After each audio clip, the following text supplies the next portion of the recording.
in empowering women in tech in the workplace. Finding and advancing women in tech takes a community of both women and men. We have an incredible opportunity to impact change and make this mission a priority through partnerships such as this, which drives awareness and promotes action. And efforts like this have had a personal impact on me. Having the support of a community, leaders, and allies who supported my professional and personal growth has been instrumental in my success in tech. These efforts work, they enrich lives, they create meaningful impact, and I'm just one example of why this effort is worthwhile. I want to take a moment to thank all of you for your passion, your time, and your effort towards such a worthy cause, and we're thrilled, absolutely thrilled to host this event here at Facebook. So thank you so much for being here. And I'm going to turn it over to Sepideh. Thank you. All right. Thank you, Tammy. Well, first and foremost, I would like to thank Facebook and an amazing team behind making this happen. It literally happened overnight. So first and foremost, the team, Tammy, Brianna, Beatrice, Teresa, and Natalie, and obviously y'all. Thank you so much for having us here at Facebook. My name is Sepideh Nasiri, and I'm the founder and CEO of Persian Women in Tech. Before I start talking about Persian Women in Tech, show of hands, how many of you have been to an event?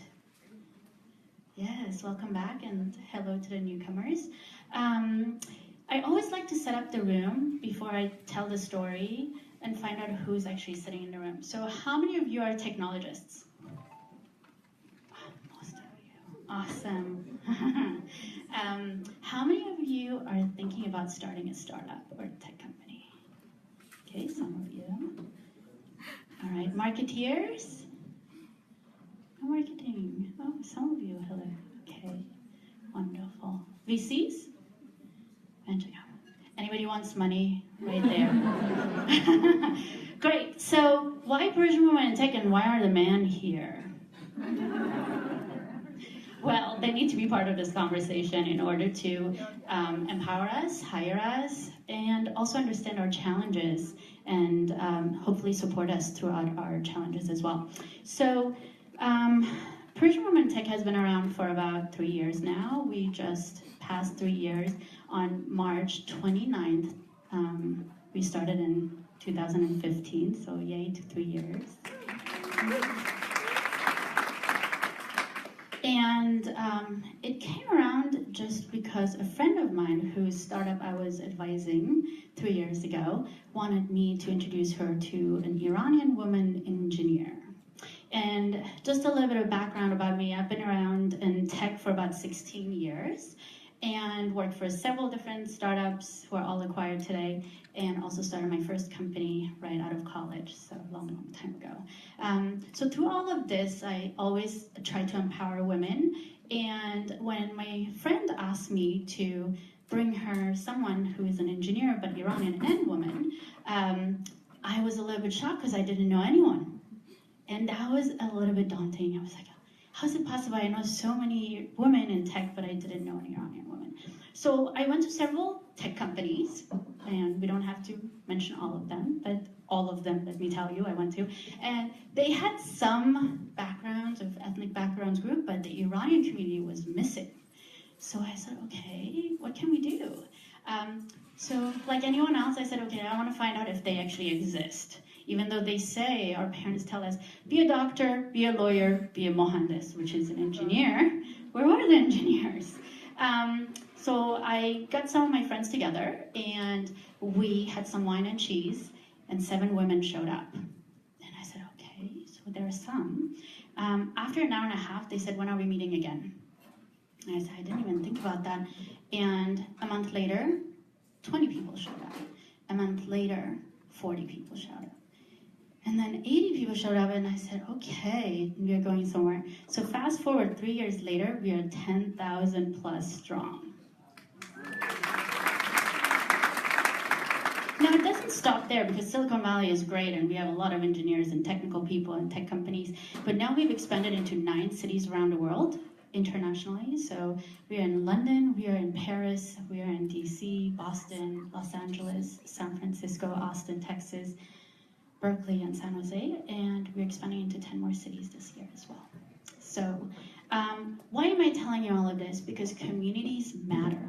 And it's not just the Iranian community, because we have actually expanded it out to the MENA region. So we just had our conference in February where we empower all women. But to do that, we need to do it all together within the communities as well. So I hope while you're here today, you don't come in to just take something. I really hope you come here and empower someone else.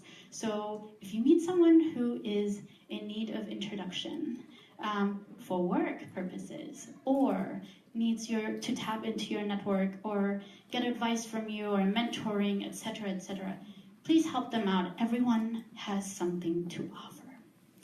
Without further ado, I want to move it forward to our panel today, which is all about empowering women in tech in the workplace. Thank you so much for being here. We really appreciate it. And also I wanted to thank our volunteers, because without them, we could not put this together. So without further ado, I'll start with introductions. Yael, do you want to start? Sure. So hi, my name is Yael McGuire. I have been at Facebook for almost 6 years. It'll be 6 years in July, so I feel like I've seen a lot of change in this company in terms of growth and scope and things like that. It's been a very, very enjoyable ride. My background is in technology. I've been an engineer at heart since I was a little kid, and have been able to follow my passions in life and my career, and it's been a wonderful, wonderful ride. I studied engineering physics and very much applied, got involved in startups for a number of years, and then found my way to Facebook, and here I lead an effort around connectivity, and our goals are to focus on how do we connect the world, people who are unconnected and underconnected. We work on a wide variety of programs that involve policy, technology, business models, et cetera, et cetera.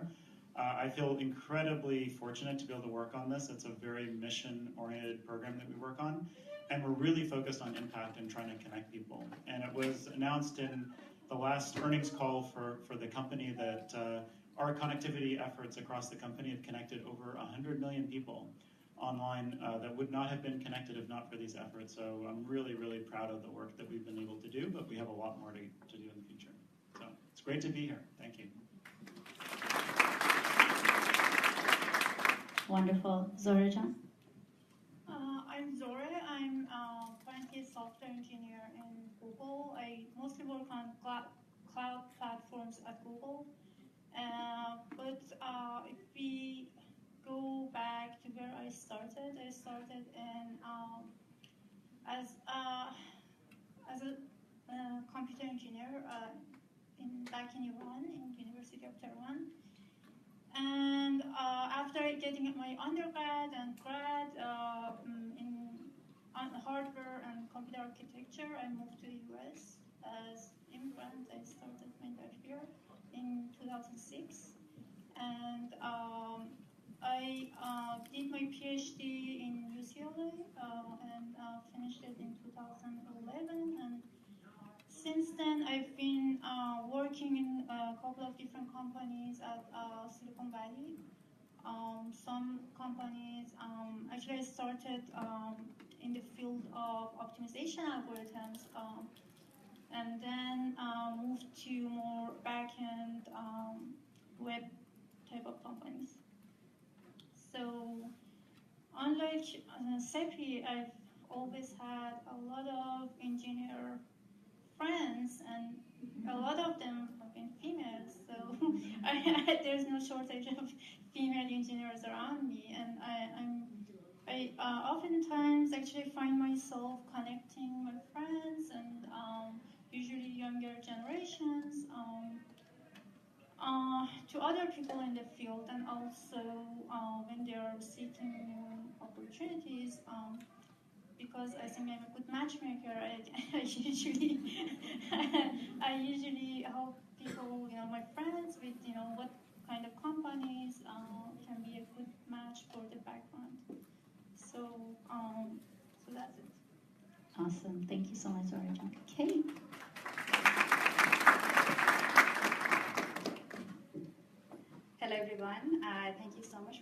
this panel. My name is Kate Noruzi. I am the Vice President of Mail Operation at SparkPost. I studied, actually, my journey is kind of different. I studied geology back in Iran, and I came to US in late 90s to get my master's degree in geology. Back then, we used to call startups.coms, so they were like popping everywhere, and everybody was like, why do you want to study geology? Computer science is the thing, and you can find a job much easier being in the computer field. So I studied networking engineering, and I got my master's in telecommunications technology, worked at UUnit, the largest ISP back in late 90s, and from UUnit, so I was a network engineer in UUnit. I moved to AOL and I started working on mail operation as an anti-abuse engineer, trying to stop a spammer from coming to the AOL networks. And after that, I worked at a marketing company, and I've been with SparkPost for the past 8 years. Actually, one of my, I started the company, SparkPost, or back then it was called Message System, when we were only 40s. One of the early, probably the first 5 engineers of the company is currently sitting here at the front. He was, who was my mentor and a great person. He was my go-to person when I started at SparkPost or Message System back then. Whenever I had a question, he was always there. We did not have that much documentation, so I would just go into his room. He was a chief architect of the network, so I had all of my questions. He was super, super patient with me. So a lot of people who have helped me to advance my career were actually male. So I am very, very grateful for my mentors and my sponsors at work who helped me to move to the next level at work. So I started as an individual contributor, as a product policy engineer, working on one of the core products back then, and the company became a SaaS company, software as a service, after 5 years since I joined. So I went to my boss and I said, I have a plan.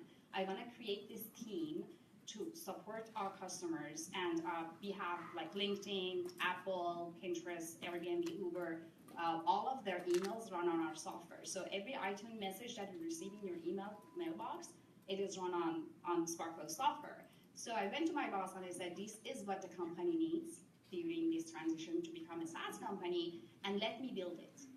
And I provided him with a plan, and he trusted me. So he took a chance on me that I can do this. So currently I manage 3 teams at SparkPost: DNS core engineering, analysts, deliverability analysts, and the compliance team.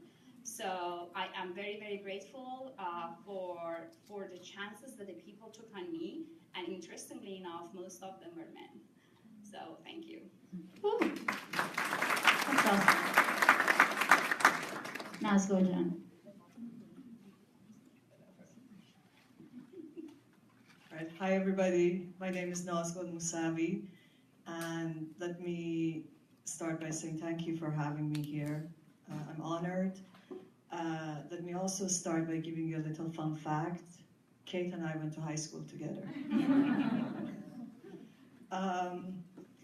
I'm currently the Vice President of Strategy Operations and Data Intelligence at Salesforce. It's a mouthful, I know that, I can explain what it is.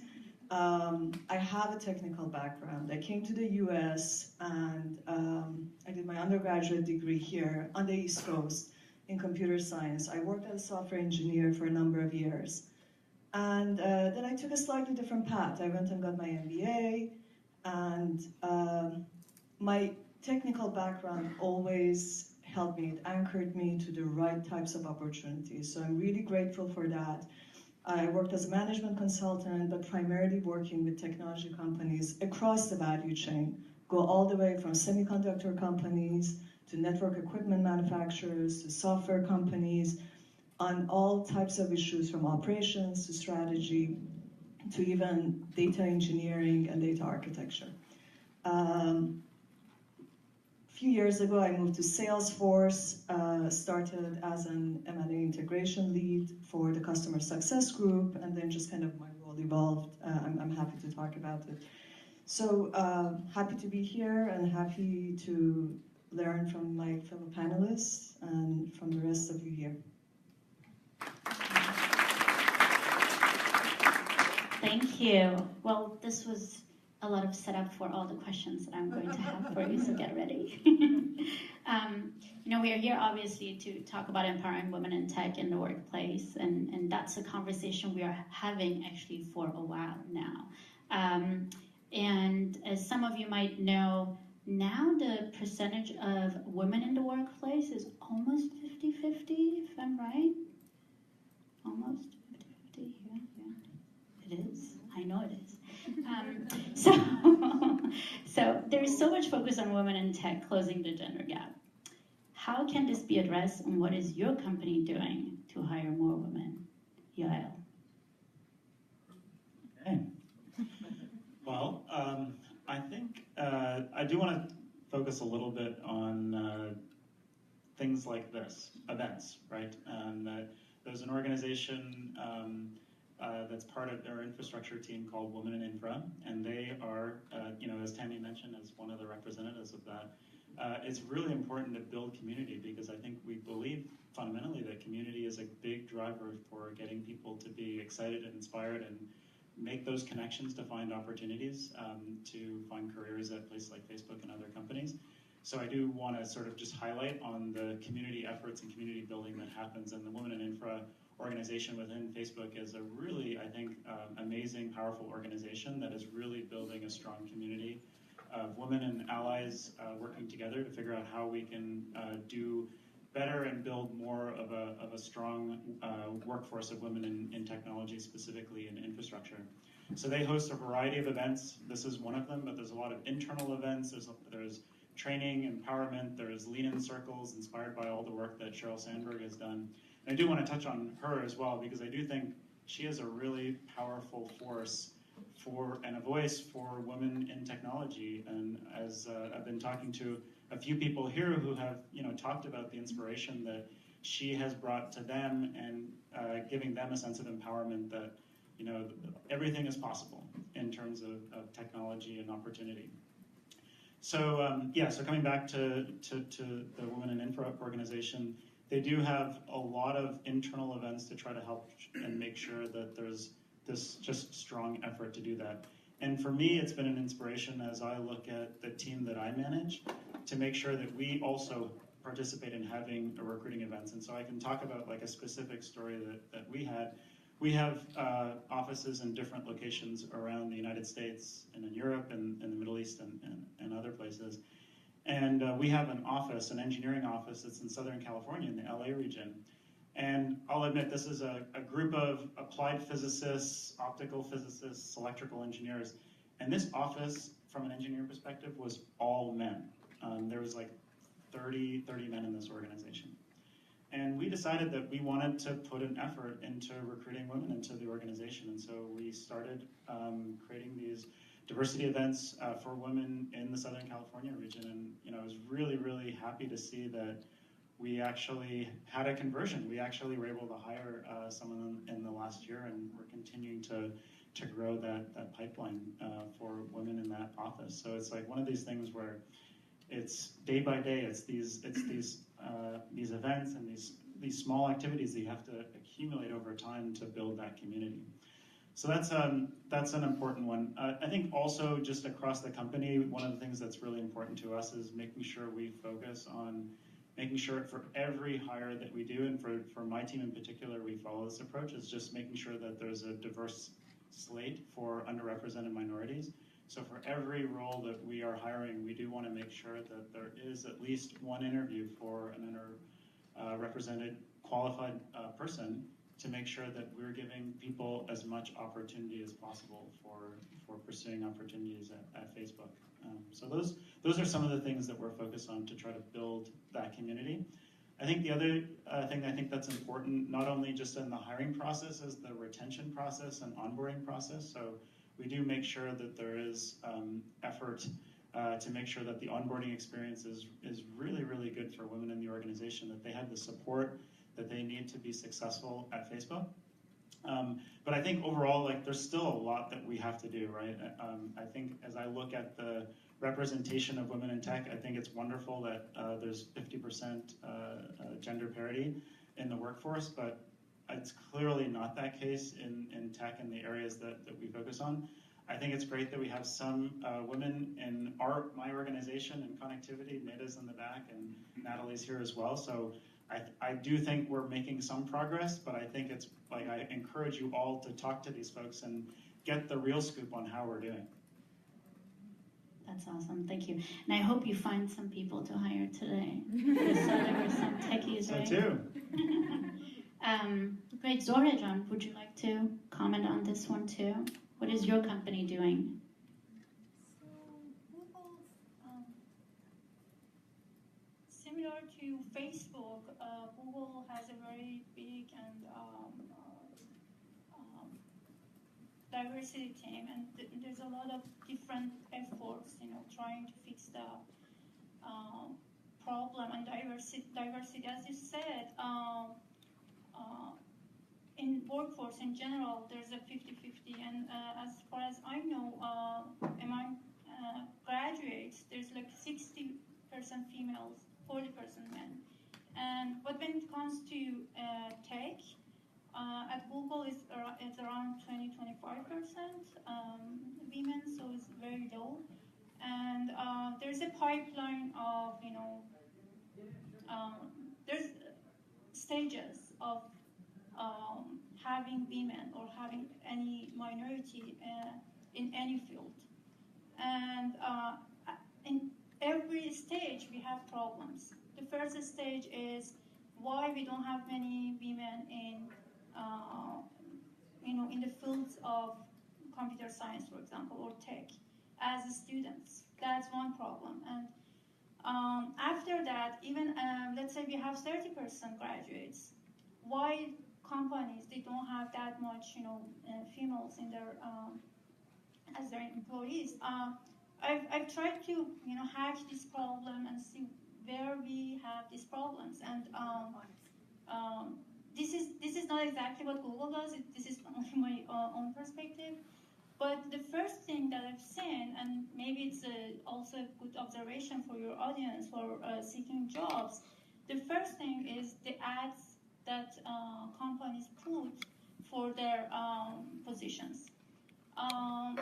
Usually, when you read the job openings, you see some buzzwords, some keywords like, we are looking for software ninjas, or it's a very fast-paced environment. When you read the description, it looks like it's written for a 25-year-old male. So I've been there, and it's very discouraging to women.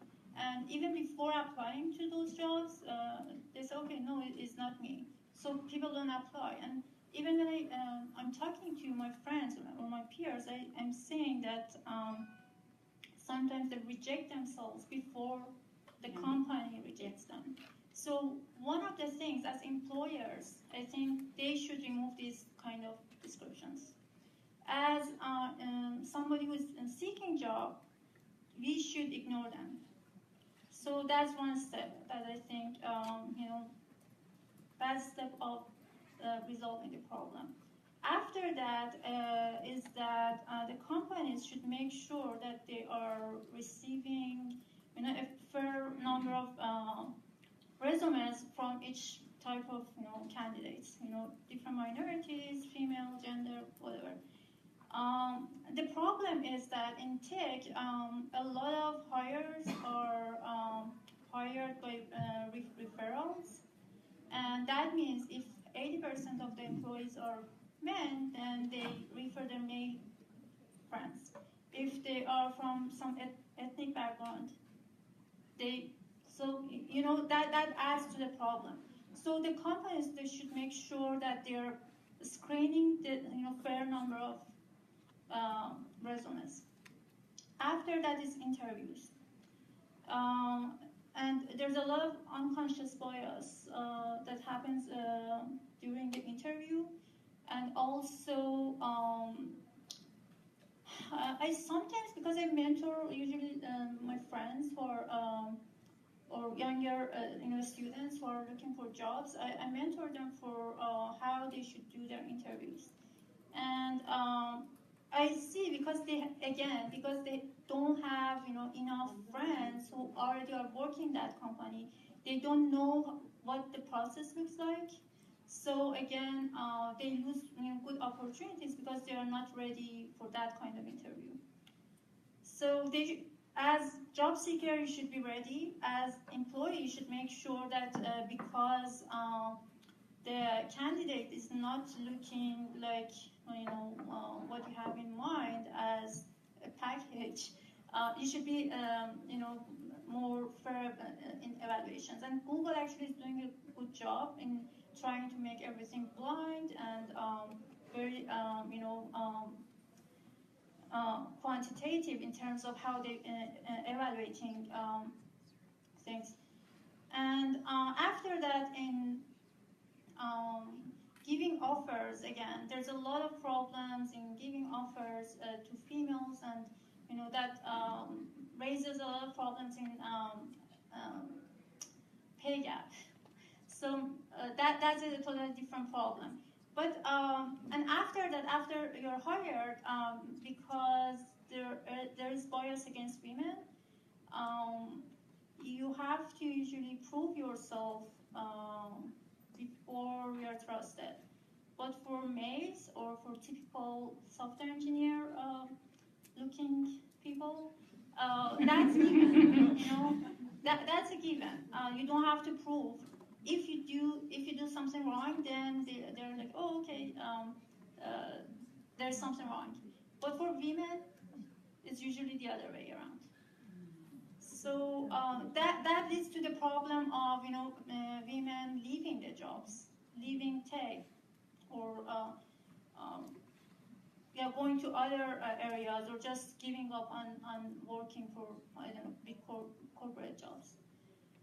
So there's a lot of problems. There is a pipeline, and in each stage there are problems that we can address as job seeker and as a company.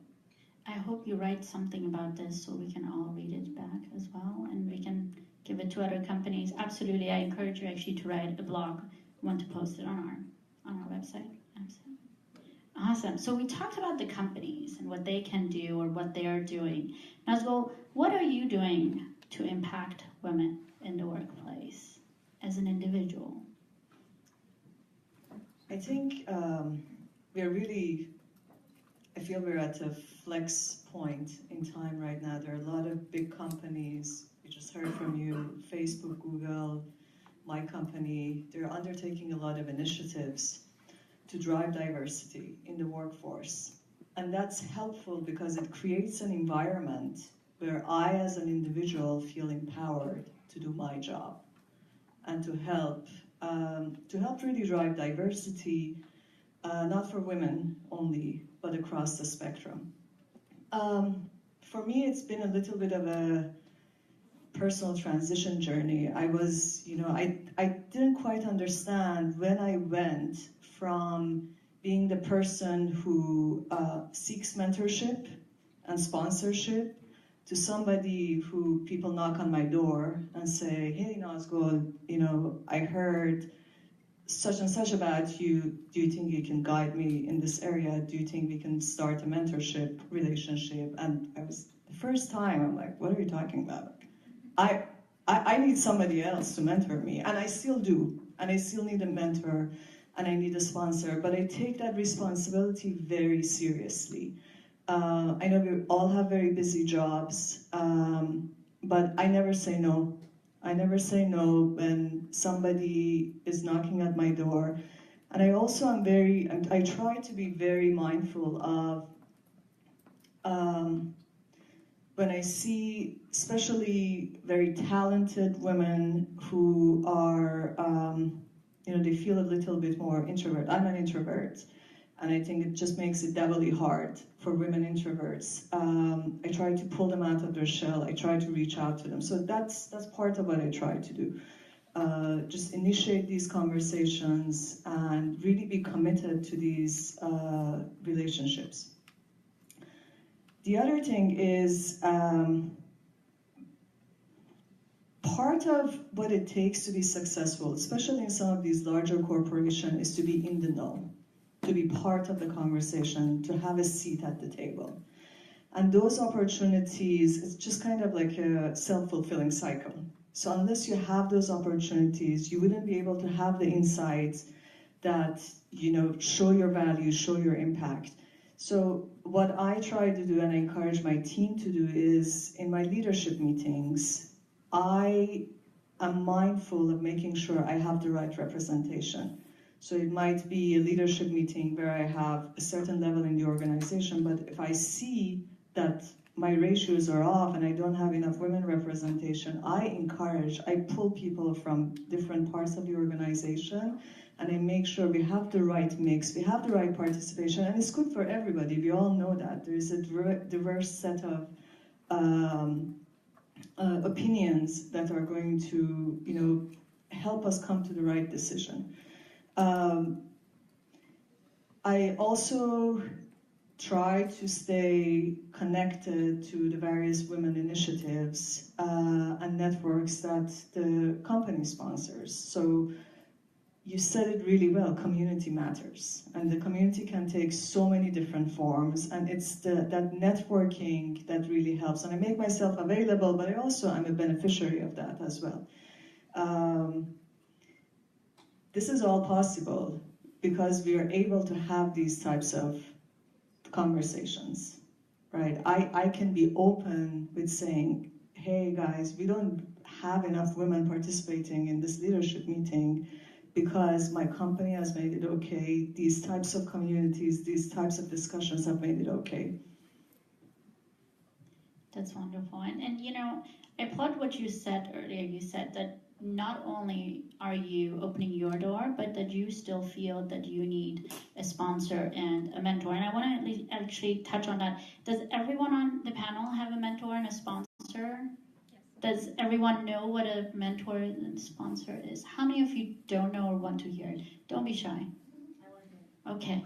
Do you want to talk about it? What is a mentor? What is a sponsor? What's the difference? I don't know if I have the dictionary definition of it, but I'll give it a shot. Sure. Mentor is somebody that you can just have an ongoing relationship with and can help you decipher your issues, right? It kind of, this person, he or she guides you and supports you in sorting through your problems. I think for me, a sponsor is very different. Sponsor is somebody who is totally and completely vested in your success, right? And they will pull you. They see the potential in you and they just pull you from wherever you are. And sponsors, for me at least, they've been, sometimes I intentionally sought out the sponsors. Sometimes it just kind of happened so I didn't even know they were my sponsor. Somebody else, I heard it from somebody who had heard it from somebody else who had heard it from somebody else that, hey, so-and-so was really banging the table for you and supporting you. And then I went and kind of invested in that relationship. Both are very important. Both are very important. I think as you try to grow in the organization, sponsor becomes even more important. I agree. Yeah, definitely. I want to add something to the sponsor. As Nazgol mentioned, they are both very, very important for the success at workplace. I would like to add that my breakthroughs at work were coming from my sponsor. Sponsor is the person who says, I'm going to take a chance on you. There is a risk. I'm going to take a chance on you. Versus the mentor guides you. They are not the one who they go out of their way, and usually sponsors are within the organization and in a higher level decision-making people that they're going to say, she's a risk, I'm going to take a chance, but I believe in her or him that she's going to get the job done. So that's kind of a differentiator, and I would highly encourage everyone to have both.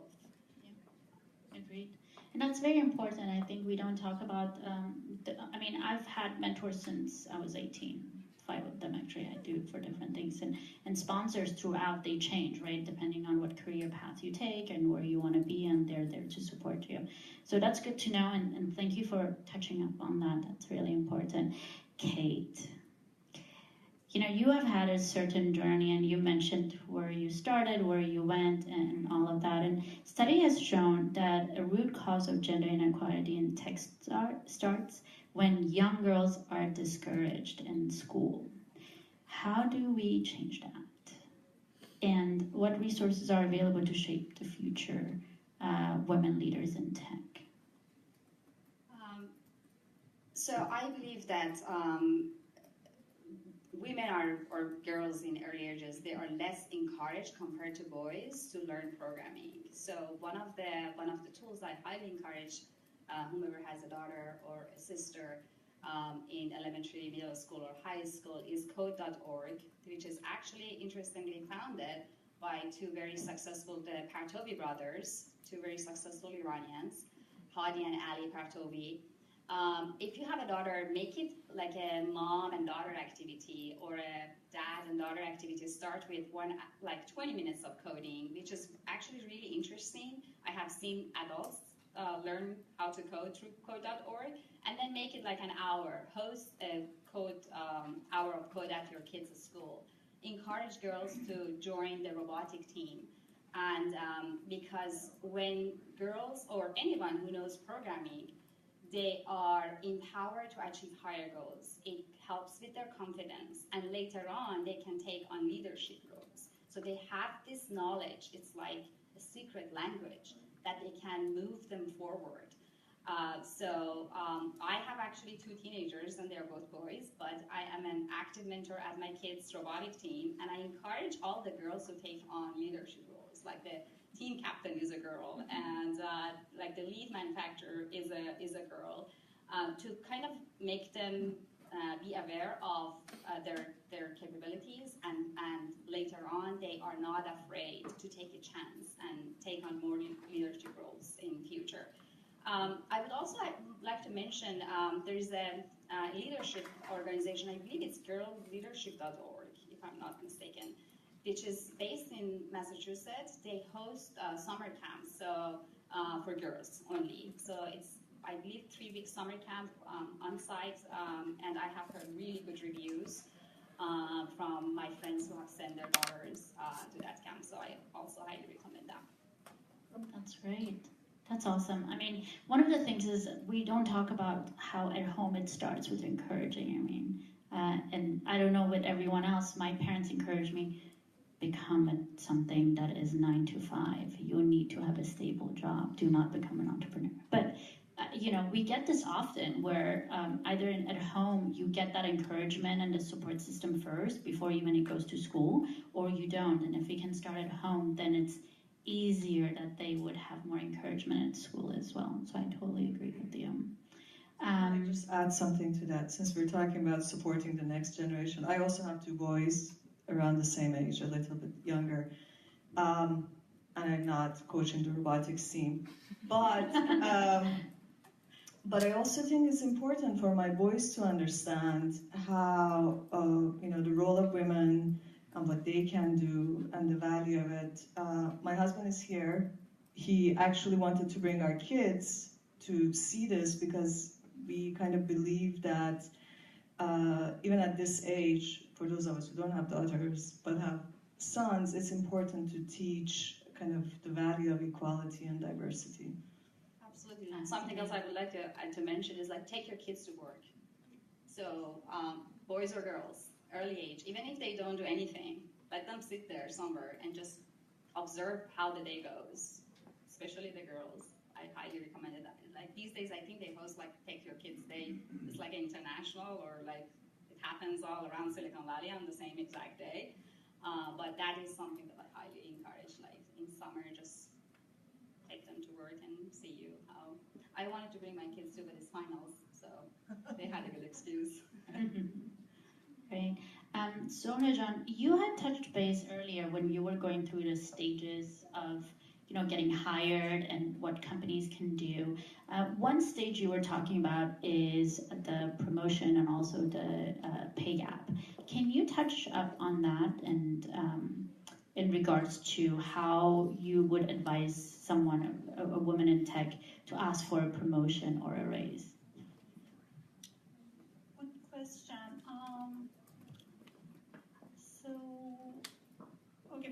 of all, in any stages of negotiation for your salary, I would say just forget about your emotions and think as a, I don't know, economist. So it's very hard. It's hard for both genders, but usually it's harder for women.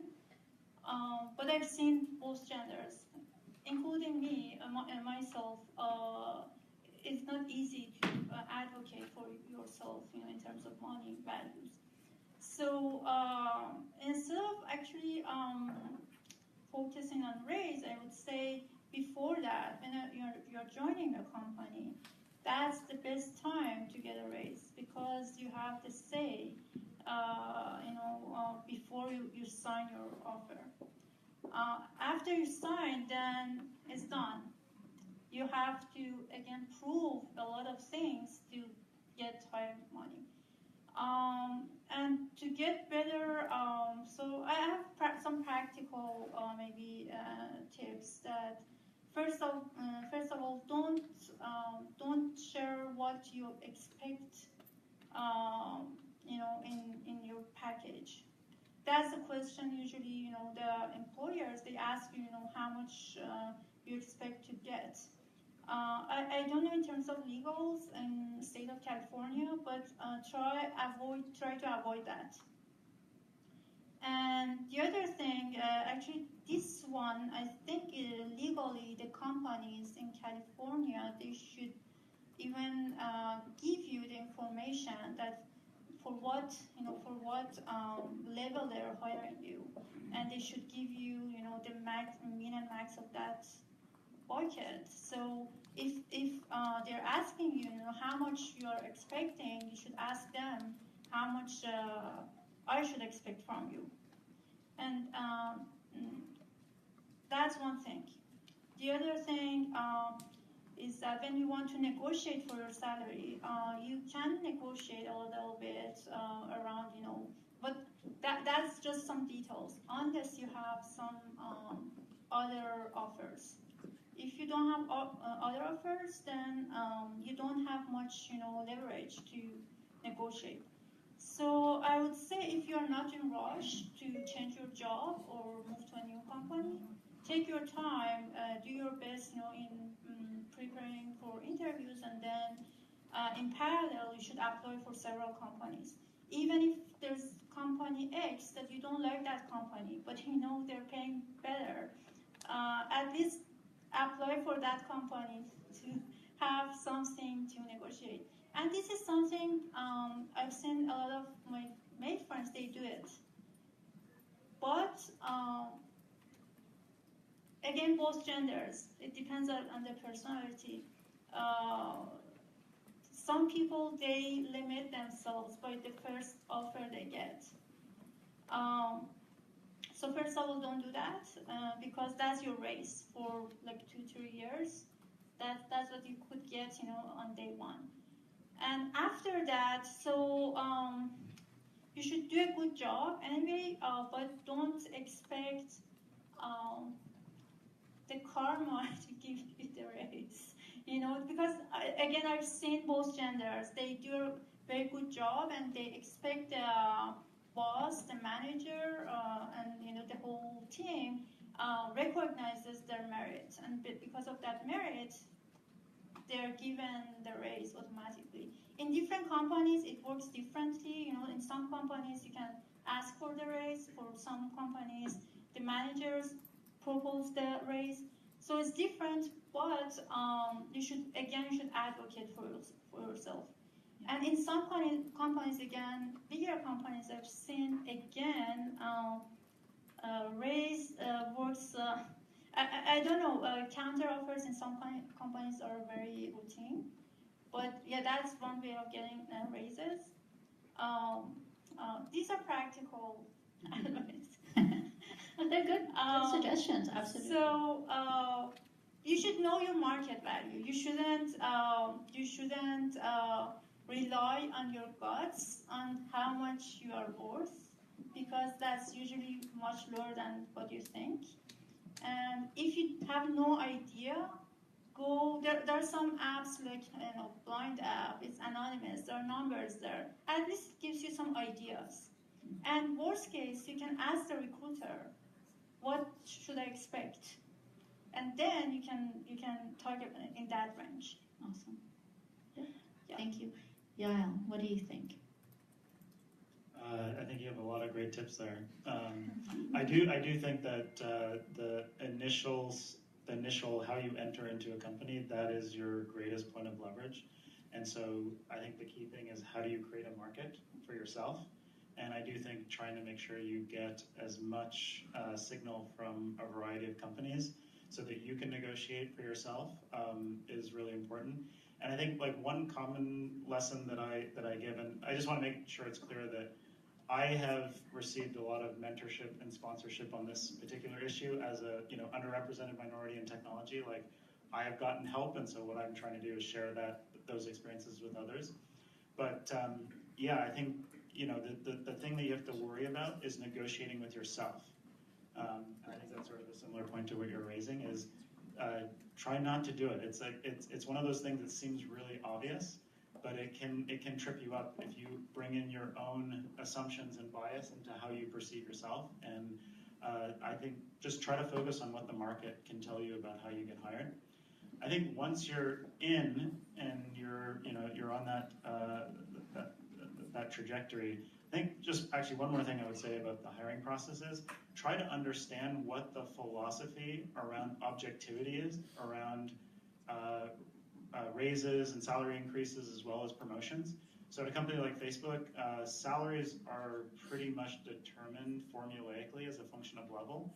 So it isn't up to a manager to determine what your raise is going to be. And so any of those unconscious biases that may exist in the system should in principle be eliminated, because it's truly an objective metric that is biased by your entry conditions of the salary that you determine when you join the company. So with that, I think the key thing is during the time that you're there, try to make the whole process and conversation around promotions and raises, if they're another thing that there's control in the system for, to be as objective as possible. And the way that I always try to give advice, and this is what I do for myself, is have conversations with your manager on a pretty regular basis to try to get to the objective criteria that you need to achieve to be able to get to that promotion. And try to make that conversation as objective as possible. Define those goals and try to understand what are the categories of things that you need to work on to be able to get to that promotion. Hold yourself accountable to that. Make sure that you're demonstrating, and again, have those regular conversations with your manager. Every 6 to 8 weeks, I think, is actually a reasonable cadence to have those conversations, to just check in and see how you're doing against those goals that you set some time ago, right? When you define them earlier, they become more objective because they're not something that's changing along the way. And if you feel you've got agreement with your manager that you've achieved those objectives at the end of whatever period that you're going to go through evaluation, then the accountability has to switch. You have to hold them accountable to making sure that you get that promotion. So that's, I think, some of the general principles that I try to follow and give advice to people. They're great advice, actually. We need to write them down somewhere. Do you have them somewhere written down so we can? I think these are nobody talks to you about, how to go into ask for a raise, or nobody actually there's no booklet out there. I don't know if somebody knows, please tell me, of how to go and negotiate for when you enter actually into a company, and what is the right way to ask the number that you want. So a lot of people don't actually know. They just think what is offered, that's it, that you don't have leverage to negotiate things. So I think it's important to have those somewhere. Yeah, just one thing to add is one of the things that I learned because of mentors that I had earlier in my career was to learn how to negotiate. So I think it's a super useful skill. I have 2 young kids, so I've learned how there's innate talent for negotiation that comes from kids. So learn from them, but also learn from some of the experts as well about what are the skills. It's a really, really useful skill in general. Great. Nazgol, do you have anything to add to that? I'm very passionate about this one. Do you have any stats about how many women actually ask because I went for a really long time without asking. And I think asking is really important, and being consistent in asking for it, it's very important. You will be shocked. It does wonders. And the other thing is that just kind of not expecting the people around you to know what is it that you want to go do, what is it that you're expecting, where do you expect your career to go. You have to have those discussions. It's been multiple times I've been at crossroads in my career, and I had this serendipitous, non-planned conversation with, somebody who is in a position to help me and do something for me. And because of that conversation, doors started opening for me. So I asked them, I said, hey, I'm here. Do you have anything for me? This is the type of stuff I want to do. And then things just fell into place. It's not necessarily just for promotion. It's not necessarily just for raise. It's just for having opportunities that could lead to a promotion, to a raise, etc. I don't think you covered so much. I think most of it is, a lot of it is what I would have wanted to cover, and I would definitely like to subscribe to your blog or the booklet that you're going to put together. But for me, the big one is ask. Ask for it and just don't give up. Continue to go. Okay. Something I would like to recommend to all the women or men in the room is every 4 years, go for an interview. Even if you're staying with the same company, it gives you an idea what the market is offering for your skills, and it also gives you an idea what is missing. Like, what are the skills? Like, is it machine learning, or is it, so that gives you an opportunity to kind of know where you are in that range, and just go ask for it. I think a lot of women are afraid of rejection more than men. That's why they don't even take that first step. And another thing is cultural issue. I know that in Persian culture, for a fact that women think, okay, if I am doing a hard work, my boss will give me a raise. So unless if your boss is Iranian, then go for it. Know your value, and don't tolerate, as we say in, like, don't be shy of like, oh, this is gonna be a negative thing. No, in American culture, it is not a negative thing to know your value and ask for a raise or promotion. Yeah. I think one thing that we didn't touch on is that you should actually have the conversation with your friends. And one of the things is that I realized, I talk about this all the time with my friends. What are they making? How can I improve that making for them? How can we, conversation with, because a lot of them do similar things or in the same industry.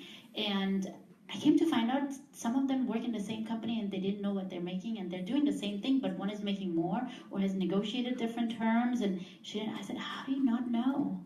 You guys work together. You guys should know. Anyway, so I think having conversation about it makes difference too. Instead of when you're going to coffee, talk about nonsense or nothings, please talk about work and how you can have your career advanced and how you can make more money. So I remember last time I had lunch at Nazgol, we had the same conversation regarding salary, and she said, go check out Glassdoor. I'm not sure if you're familiar with Glassdoor. It's a great resource to find out about salary ranges. One thing I wanted to add, actually, in tech, in bigger companies, there are some stats that the pay gap is not that much between genders, at least. But there's a very big problem of under-leveling the female engineers, because the job of the recruiter was recruiting you to hire you, but the least amount of resources. So, but you should know that you should advocate again for yourself. And I'm seeing in different companies, male, female. The male is hired in higher levels, and technically, yeah, there's no pay gap. But basically, if you compare the experiences, there's a pay gap. And after you enter the company, it takes you years to fix that problem. So Glassdoor has information. Usually the numbers are lower. Yeah, because we talk a lot of in our lunches. I would recommend a blind app for more updated numbers. Awesome. I think our time is up, but we have time for a couple questions from the audience. Is that okay with everyone? Yeah? Okay, show of hands. And then if you can get up and introduce yourself and who you are, and then your question. Go ahead.